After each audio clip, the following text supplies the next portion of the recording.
ಆತ್ಮೀಯ ಸ್ನೇಹಿತರೆ, ಎಲ್ಲರಿಗೂ ನಮಸ್ಕಾರ. ಬನ್ನಿ ಇಂದಿನ ಸರಣಿ ಆರಂಭಿಸೋಣ. ಪ್ರಶ್ನೆ 1. ಮನುಷ್ಯರ ಸಾಮಾನ್ಯ ರಕ್ತದ ಒತ್ತಡ ಈ ವ್ಯಾಪ್ತಿಯಲ್ಲಿ ಇರುತ್ತದೆ. ಆಯ್ಕೆ 1 110 ರಿಂದ 70 mm, ಆಯ್ಕೆ 2 110 ರಿಂದ 75 mm, ಆಯ್ಕೆ 3 140 ರಿಂದ 80 mm, ಆಯ್ಕೆ 4 120 ರಿಂದ 80 mm. ಉತ್ತರಿಸುವ ಸಮಯ ಆರಂಭಗೊಂಡಿದೆ.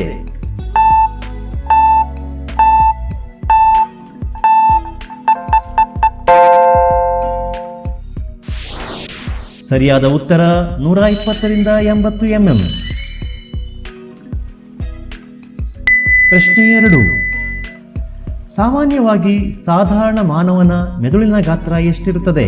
ಆಯ್ಕೆ 1 1500 ಕ್ಯೂಬಿಕ್ ಸೆಂಟಿಮೀಟರ್, ಆಯ್ಕೆ 2 750 ಕ್ಯೂಬಿಕ್ ಸೆಂಟಿಮೀಟರ್, ಆಯ್ಕೆ 3 100 ಕ್ಯೂಬಿಕ್ ಸೆಂಟಿಮೀಟರ್, ಆಯ್ಕೆ 4 5000 ಕ್ಯೂಬಿಕ್ ಸೆಂಟಿಮೀಟರ್.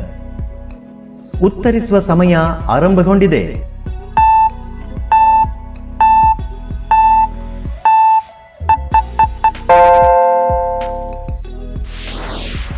ಸರಿಯಾದ ಉತ್ತರ 1500 ಕ್ಯೂಬಿಕ್ ಸೆಂಟಿಮೀಟರ್. ಪ್ರಶ್ನೆ 3. ಕೆಳಗಿನ ಉತ್ತರಗಳಲ್ಲಿ ಮಾನವ ದೇಹದ ಮೂಳೆಗಳಲ್ಲಿ ಕುತ್ತಿಗೆಯ ಮೂಳೆ ಯಾವುದು? ಆಯ್ಕೆ 1 ಸೆಕ್ರಮ್, ಆಯ್ಕೆ 2 ಟಿಬಿಯಾ, ಆಯ್ಕೆ 3 ಅಟ್ಲಾಸ್, ಆಯ್ಕೆ 4 ಯಾವುದೂ ಅಲ್ಲ. ಉತ್ತರಿಸುವ ಸಮಯ ಆರಂಭಗೊಂಡಿದೆ.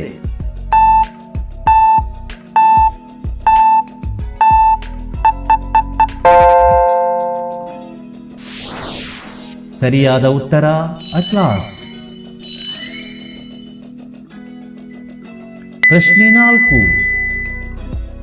ಬಯಾಲಜಿ ಈ ಪದವನ್ನು ಮೊದಲು ಬಳಸಿದ ವಿಜ್ಞಾನಿ ಯಾರು?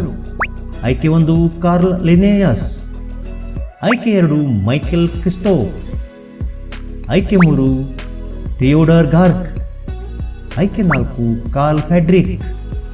ಉತ್ತರಿಸುವ ಸಮಯ ಆರಂಭಗೊಂಡಿದೆ.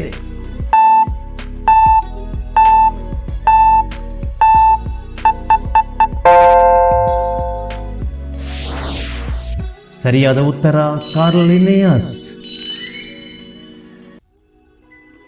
ಪ್ರಶ್ನೆ 5.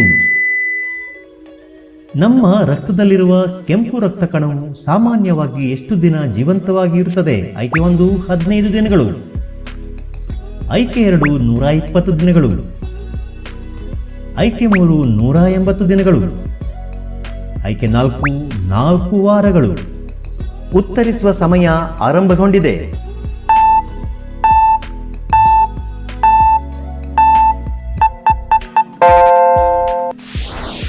ಸರಿಯಾದ ಉತ್ತರ 120 ದಿನಗಳು. ಪ್ರಶ್ನೆ 6. ಸದ್ಯಕ್ಕೆ ಭೂಮಿಯಲ್ಲಿರುವ ಜೀವಿಗಳಲ್ಲಿ ಅತ್ಯಂತ ದೊಡ್ಡ ಪ್ರಾಣಿಯಾದ ನೀಲಿ ತಿಮಿಂಗಲದ ಹೃದಯ ನಿಮಿಷಕ್ಕೆ ಸಾಮಾನ್ಯವಾಗಿ ಎಷ್ಟು ಬಾರಿ ಬಡಿಯುತ್ತದೆ? ಆಯ್ಕೆ 1 70 ಬಾರಿ, ಆಯ್ಕೆ 2 1000 ಬಾರಿ, ಆಯ್ಕೆ 3 5 ಬಾರಿ, ಆಯ್ಕೆ 4 2 ಬಾರಿ. ಉತ್ತರಿಸುವ ಸಮಯ ಆರಂಭಗೊಂಡಿದೆ.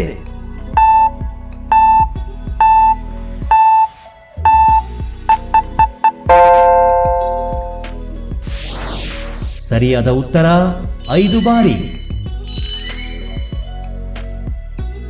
ಪ್ರಶ್ನೆ 7. ಮಾನವನ ಶರೀರದ ಮೇಲೆ ಇರುವ ಕೂದಲುಗಳ ಪ್ರಮುಖ ಕಾರ್ಯ ಇದಾಗಿದೆ. ಆಪ್ಷನ್ 1 ಧೂಳಿನಿಂದ ರಕ್ಷಣೆ, ಆಪ್ಷನ್ 2 ಸೌಂದರ್ಯವರ್ಧನೆ, ಆಪ್ಷನ್ 3 ಹುಳುಗಳಿಂದ ರಕ್ಷಣೆ, ಆಪ್ಷನ್ 4 ದೇಹದ ಉಷ್ಣಾಂಶವನ್ನು ನಿಯಂತ್ರಿಸುವುದು. ಉತ್ತರಿಸುವ ಸಮಯ ಆರಂಭಗೊಂಡಿದೆ.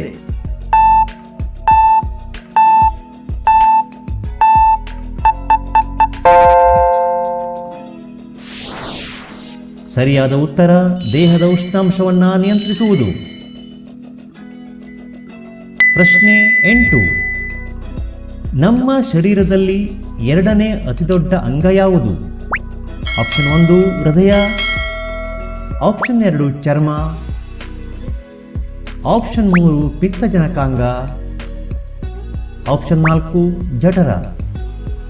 ಉತ್ತರಿಸುವ ಸಮಯ ಆರಂಭಗೊಂಡಿದೆ.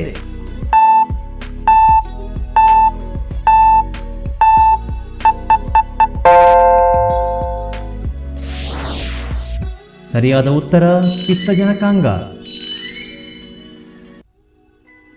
ಪ್ರಶ್ನೆ 9. ಕೆಳಗಿನ ಉತ್ತರಗಳಲ್ಲಿ ಕಣ್ಣಿಗೆ ಸಂಬಂಧಿಸಿದ ಒಂದು ರೋಗವಿದೆ, ಅದು ಯಾವುದು?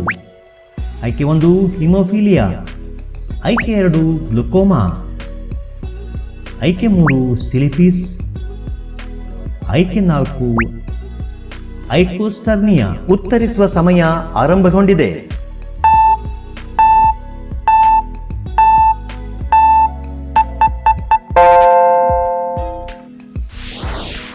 ಸರಿಯಾದ ಉತ್ತರ ಗ್ಲುಕೋಮಾ. ಪ್ರಶ್ನೆ 10 ಕೊನೆಯ ಪ್ರಶ್ನೆ. ನಮ್ಮ ಶರೀರಕ್ಕೆ ಬೆರಿ ಬೆರಿ ರೋಗ ಉಂಟಾಗಲು ಈ ಅಂಶದ ಕೊರತೆ ಕಾರಣವಾಗಿದೆ. ಆಯ್ಕೆ 1 ವಿಟಮಿನ್ ಸಿ, ಆಯ್ಕೆ 2 ವಿಟಮಿನ್ ಡಿ, ಆಯ್ಕೆ 3 ವಿಟಮಿನ್ ಬಿ, ಆಯ್ಕೆ 4 ವಿಟಮಿನ್ ಕೆ. ಉತ್ತರಿಸುವ ಸಮಯ ಆರಂಭಗೊಂಡಿದೆ.